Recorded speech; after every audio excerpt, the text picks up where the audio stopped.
तो भाई सवाल तो बनता है, क्योंकि ये लोकतंत्र बचाने की लड़ाई है।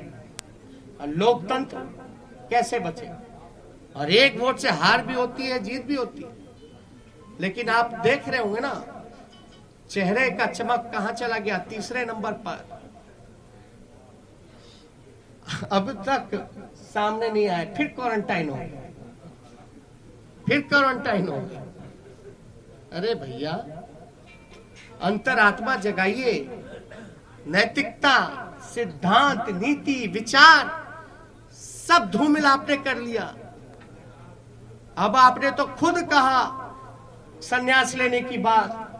संन्यास लेने का काम कर रहे हैं तो कम से कम आखिरी के क्षण दिनों में काली अपने मुंह पे मत पुतवा करके जाइए। काली अपने मुंह पर या जनता का हाय लेकर के अपने राजनीतिक सफर का अंत मत कीजिए नीतीश जी। अंतरात्मा जगाइए।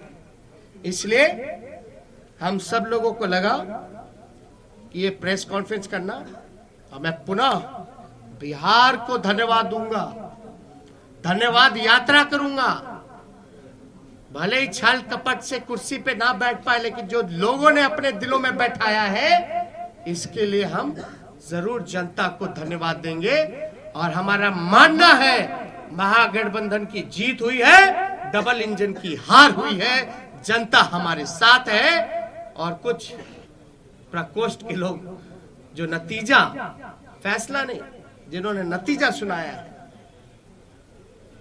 वो भी तो किसी के दबाव में काम कर। देखिए, हमने साफ तौर पे बोला ये मैंडेट जो है बदलाव का मैंडेट है। ये जनादेश जनता ने बदलाव के लिए दिया। तो जो लोग बदलाव के साथ हैं, इस चीजों को समझेंगे तो जरूर वो अपना फैसला लेंगे। क्या आरजेडी इस कोशिश में है कि जो छोटे दलों को साथ में लिया जाए? अभी आपको हमने तो साफ तौर पे बोला कि ये जनादेश जो है बदलाव का है। ये उनके ऊपर है कि वो जनता के साथ इस फैसले के साथ रहते हैं नहीं रहते। पहली बात, महागठबंधन हम लोग मजबूती के साथ चुनाव लड़े। हम लोग एक दूसरे के साथ मजबूती के साथ खड़े हैं। कौन क्या कहता है ये विश्लेषण का समय नहीं है।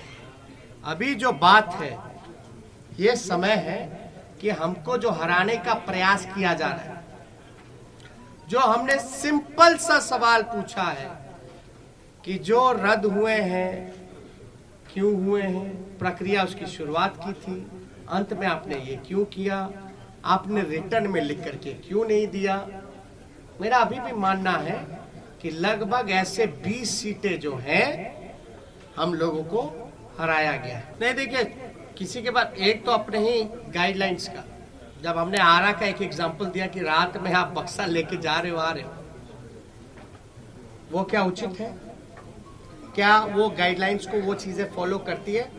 वो तो एविडेंस हुआ ना, वो तो एविडेंस है।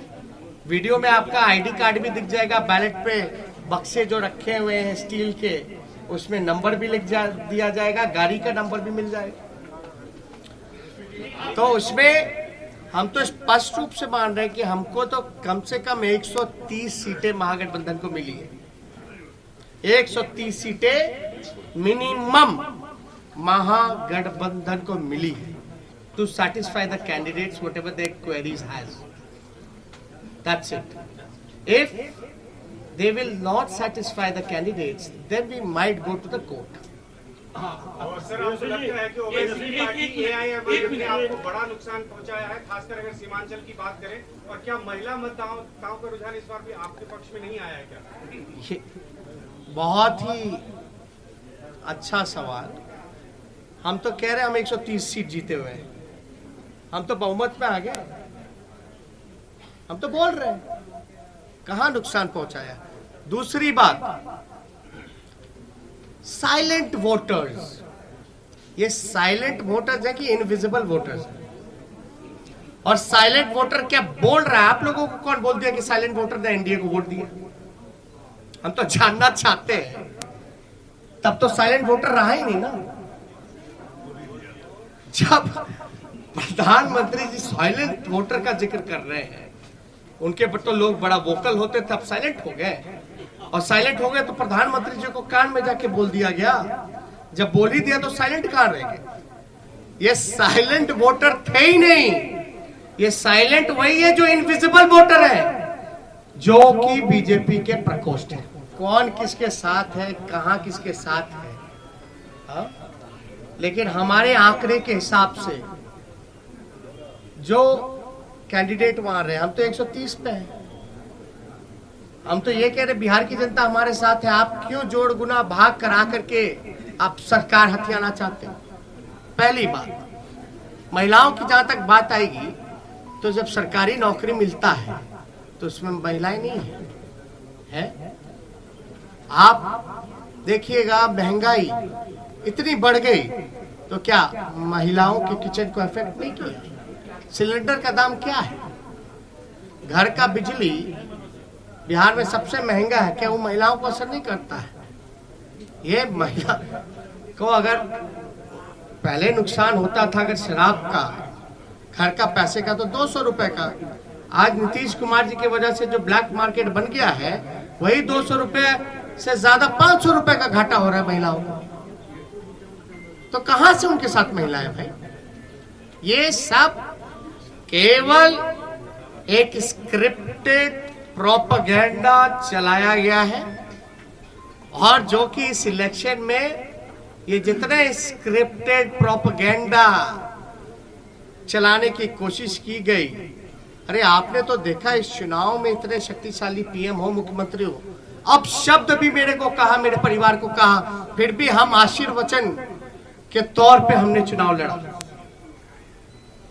तो कहां से आपका? देखिए सिंपल, मैं तो सत्ता में बैठे लोगों से भी पूछना चाहता हूं कि आप बताइए प्रोसीजर क्या है पोस्टल का? गिनती की क्या प्रक्रिया है? क्या वो फॉलो हुई है, नहीं हुई है? अगर हुई नहीं हुई, जो भी छोड़िए अलग बात, या हमारे जो उम्मीदवार रहे, अगर वो कोई क्वेरी इलेक्शन कमीशन को उस समय पूछ रहे थे तो उस समय इनकार क्यों किया गया?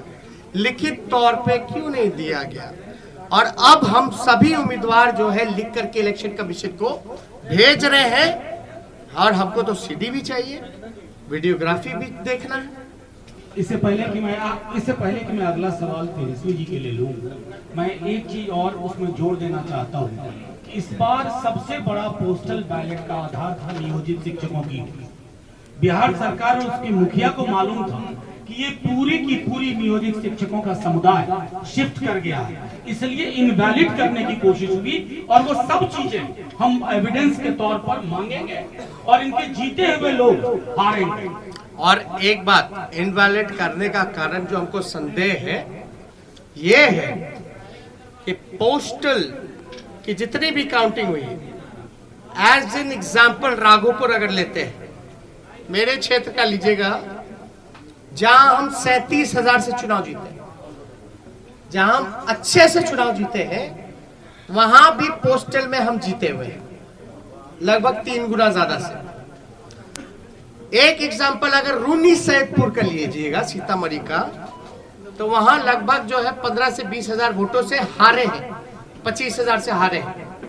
लेकिन वो हारे हुए 15 से 20,000 क्षेत्रों में भी पोस्टल में एक तरफा हम लोग लीडिंग किए।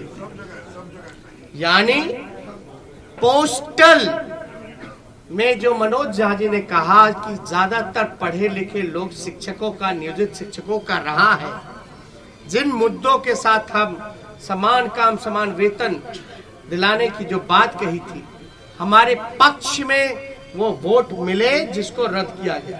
और ध्यान से, आरा वाला भी पोस्टल बैलेट का ही बक्सा था रात का, तो एक जगह का पकड़ाया, लेकिन रात के अंधेरे में क्या क्या खेल हुआ। अरे भैया सुनिए, समझ गए आप एक मिनट। गवर्नर चुनाव लड़ रहे थे क्या? नहीं, एक मिनट बात सुनो। गवर्नर चुनाव लड़ रहे थे क्या? चुनाव कौन लड़ रहा था? कैंडिडेट। इस गाइडलाइन में क्या लिखा है इलेक्शन कमीशन का? किसको सेटिस्फाई करता है, गवर्नर को कि कैंडिडेट को?